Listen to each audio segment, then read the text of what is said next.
It was almost unbelievable. The bone Jeremy held in his hand was actually the lower jawbone of the dreaded African piranha. Jeremy had never heard of such a terrifying creature. Just a few years ago, a severely overloaded small boat capsized unexpectedly. The women and children who fell into the water struggled desperately, but ultimately vanished beneath the surface. All 9 perished. When rescuers found them, only mangled remains remained.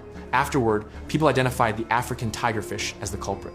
To find this dreaded creature, Jeremy arrived at the riverbank early in the morning. Every day, the village women fished at the village entrance. Armed with umbrella-shaped bamboo baskets, they repeatedly searched the open areas amidst the thick reeds. The sheer number of small fish was astonishing. In just one morning, they caught hundreds. The dense surrounding vegetation blocked most larger fish, turning this stretch of water into a natural sanctuary for the small fry.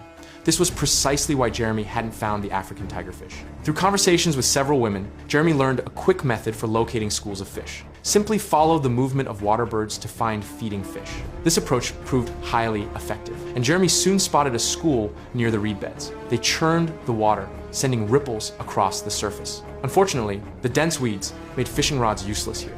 The maze-like reed beds only added to Jeremy's unease. He sought out Duba, an elderly fisherman from the village who knew these waters like the back of his hand. Soon they reached an open stretch called 3 Point Lagoon. This prime fishing spot doubled as the village cemetery, where the deceased were buried upright with only their heads exposed. When floods came, they vanished beneath the water. After a few casts, Jeremy hooked a beautiful African barracuda. He compared its teeth to those of a tigerfish and found them completely different. After releasing the barracuda, Jeremy switched to a jig head with soft bait, allowing the lure to hug the riverbed and attract larger predatory fish. Suddenly, the line snapped taut as a massive fish leapt from the water. Could this be the legendary African tigerfish?